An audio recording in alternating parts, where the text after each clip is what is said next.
ചെയ്തപ്പോഴേ ഇതൊരു ഭയങ്കര എൻഗേജിംഗ് ആയിട്ടുള്ള കമേഴ്ഷ്യൽ സിനിമയാണെന്നുള്ള തരത്തിൽ തന്നെ ഞങ്ങൾ ചെയ്തിരിക്കുകയാണ്. ഇതിന്റെ മെറിറ്റ് കൊണ്ടിട്ടാണ് സിനിമ അവാർഡിന് പരിഗണിക്കുന്നത്. ഈ സിനിമ ആബ്സല്യൂട്ട് കമേഴ്ഷ്യൽ സിനിമയാണ്. ഇതിന് പിറകിൽ ഈ പറയുന്ന പോലെ ഒരു മുഖ്യമന്ത്രിയുടെ വലിയ പ്രൊഡ്യൂസർ ഉണ്ട്, അല്ലെങ്കിൽ പറയുന്ന പോലെ ഇത് ആബ്സല്യൂട്ട് കമേഴ്ഷ്യൽ വലിയ തെറ്റിദ്ധാരണ ഇല്ല. ആറാട്ടല്ല കാര്യം മനസ്സിലാവും. ഇപ്പൊ എനിക്ക് ആറാട്ടന നിങ്ങളെ പടം കണ്ടു നിങ്ങൾ ഈ സിനിമയോട് സംസാരിക്കുന്നുണ്ട്.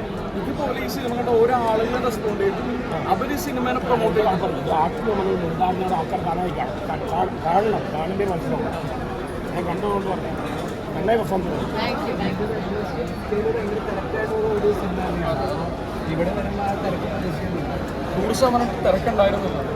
തിരക്കെന്ന് പറഞ്ഞാൽ ഇപ്പോൾ തന്നെ ഈ ബുക്ക് മൈ ഷോ കേന്ദ്രീകരിച്ച് നമ്മൾ ചെക്ക് ചെയ്താൽ അറിയാം, ഒരുപാട് ഹൗസ്ഫുൾ ഷോസായി. ഇന്നിപ്പോൾ ആദ്യത്തെ ദിവസമാണ്. അപ്പോൾ ആദ്യത്തെ ദിവസമായിട്ട് കൂടി ഇത്രയധികം ഹൗസ്ഫുൾ ഷോസ് വരുന്നു എന്ന് പറയുന്നത് ലൈക്ക് മൈൻഡ് ബ്ലോയിങ് ആണ്. ഈ സിനിമയുടെ വിജയം നമ്മളിപ്പോൾ പല ഫെസ്റ്റിവലുകളിൽ പോയി ഒരുപാട് അംഗീകാരങ്ങൾ ഈ സിനിമ കിട്ടി. പക്ഷേ ഈ സിനിമ ഒരു ഫെസ്റ്റിവൽ സിനിമയായിട്ടല്ല നമ്മൾ കൺസീവ് ചെയ്തത്. ഈ സിനിമ 100% ഭയങ്കര എൻഗേജിംഗ് ആയിട്ടുള്ള സസ്പെൻസ് ഡ്രാമയാണ്, സസ്പെൻസ് ത്രില്ലറാണ്, ക്രൈം സസ്പെൻസ് ത്രില്ലറാണ്. അപ്പോൾ ഈ സിനിമ കണ്ടിട്ട് ആളുകൾക്ക് ഇഷ്ടമാകുന്നത് അവരെ ഈ സിനിമ എൻ്റർടൈൻ ചെയ്യിക്കുന്നതുകൊണ്ടിട്ടാണ്, അവരെ ത്രില്ല് ചെയ്യുന്നതുകൊണ്ടിട്ടാണ്. അപ്പോൾ ഈ സിനിമ ഒരാൾ കണ്ടു കഴിഞ്ഞാൽ അവർക്ക് ഇഷ്ടമാകുന്നുള്ളതിൽ നമുക്ക് ഒരു സംശയമില്ല. പക്ഷേ ഏറ്റവും കൂടുതൽ ആളുകൾ തിയേറ്ററിലേക്ക് എത്തുക എന്ന് പറയുന്നതാണ്. അതിന് വേണ്ടിയിട്ടാണ് ഞങ്ങൾ പ്രൊമോഷൻ മുഴുവൻ ചെയ്തത്. പക്ഷേ ആ പ്രൊമോഷനൊക്കെ ഫലം കണ്ടു.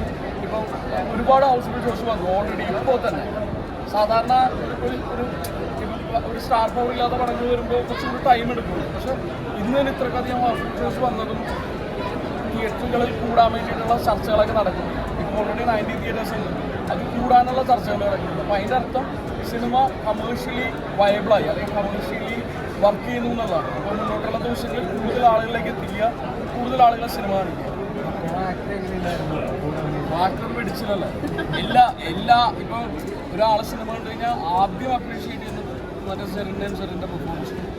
എനിക്ക് തോന്നുന്നു മലയാള സിനിമയിലെ ഏറ്റവും ശക്തമായിട്ടുള്ള നടികളുടെ കൂട്ടത്തിൽ പെടുത്താവുന്ന സെറിൻ നടിയാണ്. സെറിൻ്റെ ഒരു തുടക്കം മാത്രമാണ്. ഞാൻ സെറിൻ്റെ സിനിമകൾ കണ്ടിട്ട് സെറിൻ്റെ ഓൾമോസ്റ്റ് ഫസ്റ്റ് ഫിലിം പോലെയാണ് ഞാൻ ആട്ടാക്കാണ്. ഇനിയാണ് സെറിൻ്റെ പണി തുടങ്ങാൻ പോകുന്നത്. അടിപൊളിയായിരുന്നു. എൻ്റെ ഏറ്റവും വലിയ ചാലഞ്ച് എന്ന് വെച്ചാൽ ഞാൻ പാട്ടിൽ വർക്ക് ചെയ്യുമ്പോൾ ബാക്കിയുള്ളവർ പെർഫോം ചെയ്യുമ്പോൾ എസ്പെഷ്യലി ചാലഞ്ചായിട്ടുള്ള സീൻസ് ഒന്നും കൂടുതലില്ലായിരുന്നു. പക്ഷേ വിനയും ബാക്കിയുള്ള ചേട്ടന്മാരും ഒക്കെ പെർഫോം ചെയ്യുമ്പോൾ ഞാനിങ്ങനെ സ്തബ്ധമായിട്ട് നോക്കിയിരിക്കും. ഞാൻ പെട്ടുപോകും. പക്ഷെ അടുത്ത റിയാക്ഷൻ ഡയലോഗ് ഞാനാണ് കൊടുക്കേണ്ടത്. അപ്പോൾ അങ്ങനെ കുറേ ടേക്ക് പോകേണ്ടി വന്നു. നല്ല എക്സ്പീരിയൻസ് ആയിരുന്നു. ഞാൻ ഏറ്റവും കൂടുതൽ ചെക്ക് ചെയ്ത മെമ്മറീസ് എല്ലാം ഇപ്പം നടന്ന ആട്ടത്തിൻ്റെ ഷൂട്ട് ഡേയ്സിലാണ്. നമ്മുടെ റിഹേഴ്സൽ സമയം 35 ദിവസം റിഹേഴ്സൽ ചെയ്ത് എല്ലാം വളരെ അന്ന് പ്രമുഖരെല്ലാം കാണുന്നു. Very very happy. വേറെ ഒരിടത്ത് നമ്മൾ ആ സിനിമ പ്രൊമോട്ട് ചെയ്തത്. Thank you.